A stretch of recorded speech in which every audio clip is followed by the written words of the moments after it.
Robin Murdoch live in Oxford, where classes were canceled throughout the district today on the second anniversary of the mass shooting that left 4 students dead and injured 7 others. How some parents are working to make sure this doesn't happen anywhere else.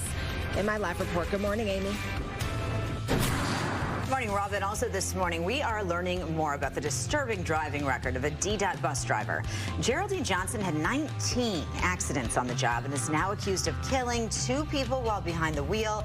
Now the latest victim's family is demanding to know why she was still working as a driver. Details are ahead. Hi, Brian. Amy, also this morning, an historic first in Detroit, a local roadway designed to charge an electric vehicle. We'll take you on the drive on Electric Avenue coming up. Working for you. Fox 2 News live at 11 starts now. Good morning, and thank you for being with us. I'm Mimi Lang. And I'm Ryan Armani. Our top story, a solemn anniversary this morning. 2 years since the deadly mass shooting at Oxford High School, claiming the lives of 4 young people and wounding 7 others. 2 years later, the community still working to heal and now coming together to try to make sure nothing like this happens again. Fox 2's Robin Murdoch is live with more. Good morning. Good morning, Amy and Ryan. You know, as you walk through town or as you drive through town, you can see signs that say Oxford Strong on many of the storefronts, and this community is trying to stay strong. On the second anniversary of this mass shooting, time has passed, but the pain is still very present. It was a day that changed so many lives. 2 years later, what happened in the halls of Oxford High School still haunts this community. Classes once again canceled on the anniversary of the mass shooting so students can remember and mourn the 4 lives taken when a 15-year-old gunman suddenly opened fire. Michelle McClellan's 2 kids among those there. They put me on a text thread looking for each other. You know, where are you? I'm here. Are you okay? I'm okay. The fear, the frustration, the pain now pushing these parents and gun safety advocates to be proactive so a tragedy like this doesn't repeat. The need for stronger laws and mental health policies, part of the roundtable discussion at Oakland University on Wednesday. Oxford mom Emily Bush leading the effort. I hope that people are able to learn from this and understand that for those of us that have entrenched ourselves in this movement, we recognize that it is very complex, but yet we are very dedicated to finding solutions. Just like the All for Oxford Resiliency Center is dedicated to helping the community get through this, especially today, which will no doubt be difficult for many. Counselors will be close by. Candles and luminaries will later light up Oxford with love while showing the love to Hannah St. Juliana, Tate Meir, Justin Schilling, and Madison Baldwin, along with their families. It's something that I wish on no parent, no community, no child. Now, we are told at 12:51 today that there will be a moment of silence. That is when this tragedy first began. And then at 7 o'clock tonight, the community is invited to put out a candle or a luminary in one of the storefronts in front of their homes, again, in remembrance of the 4 students that were killed. We're live in Oxford this morning. I'm Robin Murdoch for Fox 2 News. Well, Robin, for that parent and so many others and so many students who are active in this movement, you know, you just have to think that it's such a helpless feeling to see something like this happen, to experience this horrible tragedy, and trying to take some action, no matter how long it takes, trying to get some traction, has to be a part of healing. Yeah, it is part of the healing process, a very difficult part of this. But the parents that we have talked to over the last several months, they, of course, are determined to see change as a result of this, to make sure that no other communities have to go through this. So the effort to make that change happen will continue for days, for weeks, for months, and years to come here. Back to you, Amy. Well, certainly we're thinking of all of them. Thank you so much, Robin Murdoch. As always, we appreciate you. Ryan. Detroit police once again asking for help as they try to solve the murder of a 14-year-old boy. Police say that dark vehicle was being used by the suspected killer. Happened on December 19th of last year around 5:40 p.m. on Biltmore Street. Someone inside the Jeep Cherokee allegedly opened fire in an alley, killing that 14-year-old. Detroit police say there is now a $1,000 cash reward being offered for anyone who can provide tips that lead to an arrest.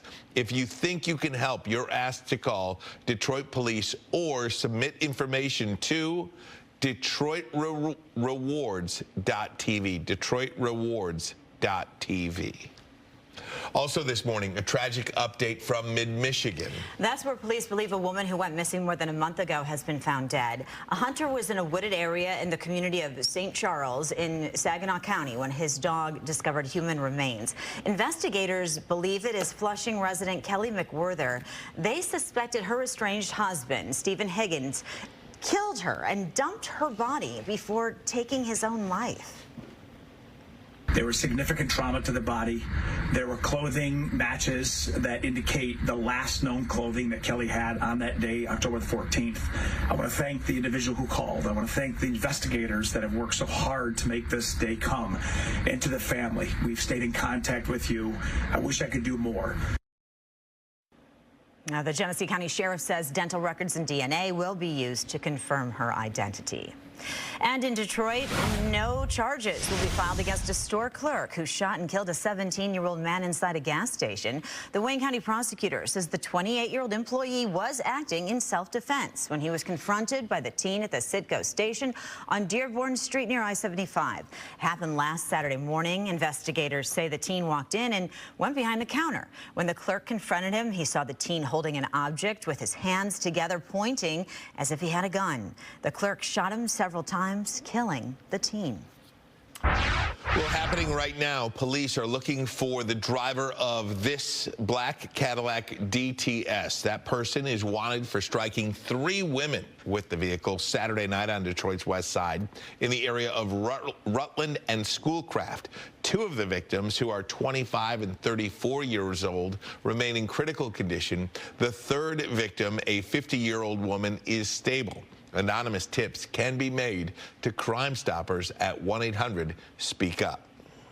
And this morning, stunning and disturbing details regarding the record of a DDOT driver. 19 accidents, including 2 fatalities while on the job. And the family of one of those victims wants to know why she was able to continue working for so long. We want to warn you, some of the details could be disturbing.